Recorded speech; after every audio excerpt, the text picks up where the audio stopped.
Good morning, good morning, good morning, good morning. If you're going to sit there and go to a memorial park and you're going to sit there and pull on an American flag, rip it, or throw it on the ground, catch it on fire, like I said on the last podcast, you ought to go to jail for 3 years, hard labor, and only feed you once a day. That's how I feel. Don't disgrace the flag. And people with bipolar, you need to have a little patience with them because they fighting the demon inside their self. They don't mean to say nothing to you because they're at the point to where they're so pissed off that they get mad and they have a short fuse. And they don't need drugs. And doctors don't have to sit there and analyze them. And, if you don't know or if you're not bipolar, then how you going to tell another person they are? Because you think you understand? You don't understand them. You don't understand them. I was diagnosed with bipolar. And yeah, I have a short fuse. And number two, I have no patience. If I tell you I'm going to be there at 6 o'clock, I'm going to be there at 5:45 or 5:30. That's just me. I'm like my grandpa. I really love the man and I miss him. I do. Because I spent a lot of time with him. I took him rabbit hunting and he enjoyed it sitting in a chair. And by the time we finished the hunt, we had 118 rabbits. Everybody had their limit. Everybody had their legal limit. So Wildlife and Fishery didn't come over there back down in South Louisiana and write us a ticket. The only thing we did wrong, we went to the boat landing and we started skinning them and throwing them in ice chests and dividing them. And some people got the ones that were shot in the stomach, and some people got headshots. Me and Jason, all our rabbits had headshots. And my grandpa only killed one because we made the dogs go back to him, and he was sitting in his chair next to the boat on the bank, and we ran a rabbit to him. And he took his shotgun and he shot it. Nobody got shot. But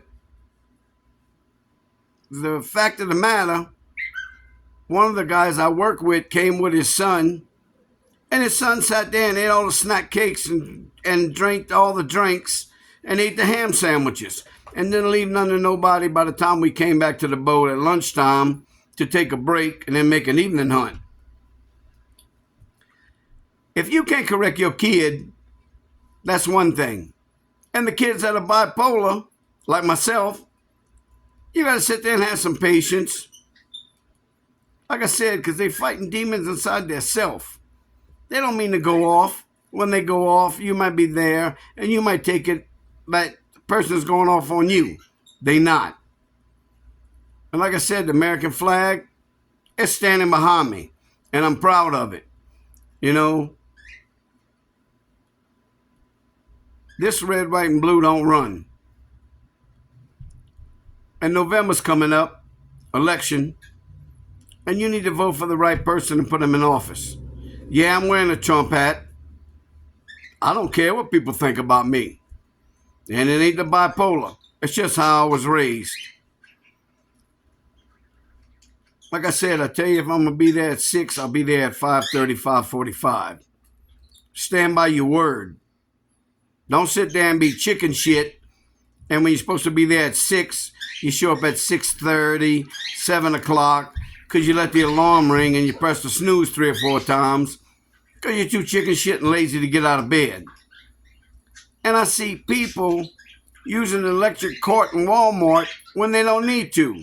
I do sometimes. Sometimes I have a good day. Sometimes I have a bad day because I got diabetic neuropathy, which I was told between 1, 2, 3 years, I'm going to be crippled. And sometimes it's hard for me to get out of bed.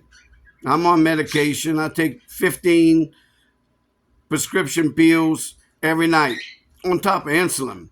And people with diabetes, you can cure diabetes by getting up and exercising and losing some weight instead of sitting in a chair or sitting on the couch watching TV with all kind of food and snacks all around you because you're too lazy to get up.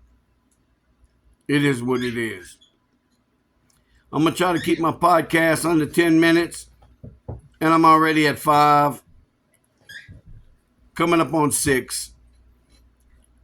I'm just saying, Labor Day's coming up, America. Be careful. Don't drink and drive. If you do, and you're at somebody's house, I hope they take your keys and they bring you home. And you literally go home. Don't get back in your vehicle and go to a local bar. Have some respect for yourself and have some respect for the people that's on the road. DUI is not nothing to have, on your record. It's not nothing nice. I never had one, even though I used to drink and lead a bar. And with my guardian angel, I made it home. And everybody's got a guardian angel. Sometimes the guardian angel sits next to you and goes, man, I don't know what to do with this guy. He just won't stop. But they don't give up on you because God don't give up on you. And I'm just saying,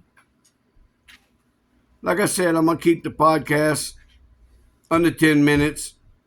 We're already 6 minutes and 22 seconds. I'm going to keep it short and sweet. And I thank everybody for watching my podcast. One of them I had 40 plus minutes, and I got 88, 89 views and thumbs up. And all my friends out there down in South Louisiana, I miss y'all, but I'm up here retired in Colorado Springs, and I love it up here. Me and my fiance, we thrift and shop. We go to stores. We enjoy ourselves because we together 7/24. We don't argue. She's a great cook. I cook. I help out.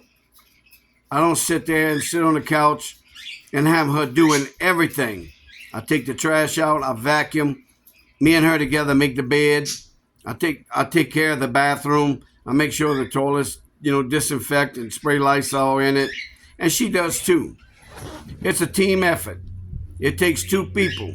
And sometimes you got to keep your mouth shut and your ears open, which Cajun people say that means if you want to learn something, you listen and you don't speak your mind. And a lot of young kids these days, we had an incident in Walmart to where a little boy told his mama, I want that candy. And she said, no, you can't have it. We got him at the house. And the kid threw a tantrum. And then one lady said, you know what? If he was my kid, I'd whip his ass. Oh, no, I'm going to give him a timeout. Timeout? Where I come from, if you spoke your mind and you disrespected your mom, you got slapped in the mouth, or my mom would pinch us, which she's fighting her own demons. And it reflect off on my 3 sisters and myself. I had an opportunity to buy the place, buy her home and land, but I decided not to. Me and my fiance talked about it, and they had the good and they had the bad of if we bought it, we would eventually turn around and sold it. And we would have took the money and came up here to Colorado anyway, because it was in our destiny to do that. It was in our plans to do that. I came up here twice, and I love it. You got to get used to the high altitude, 96, 98, 100 feet above sea level.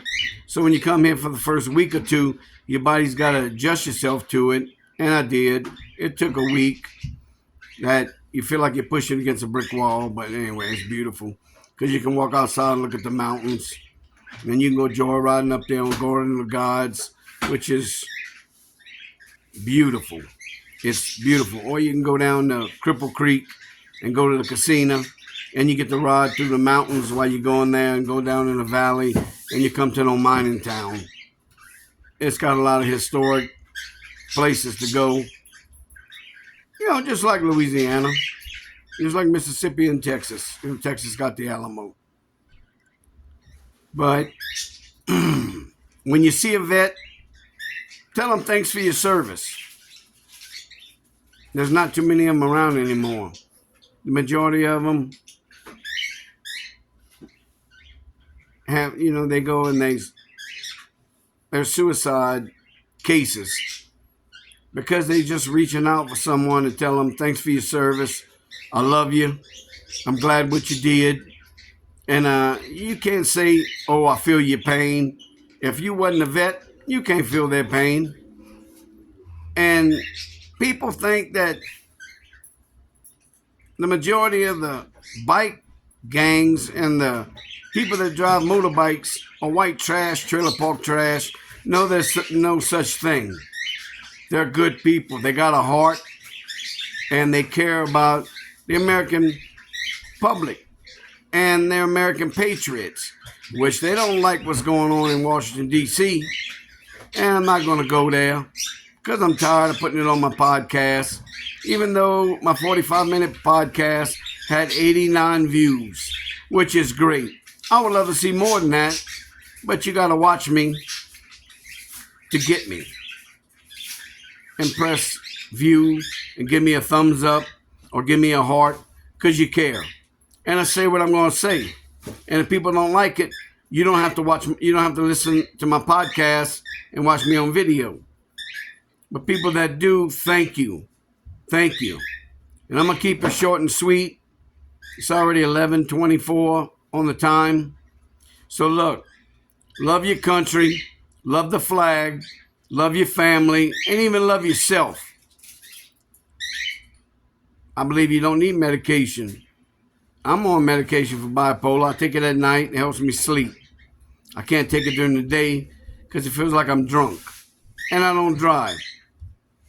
My fiance will drive if we got to go to a store or go to Wally World, get medication, get strawberry water, pick up some creamer. Anyway, like I said, love your country, love yourself, love your family, and love the American flag. And I'll see you on another podcast. This one makes 16. Love you.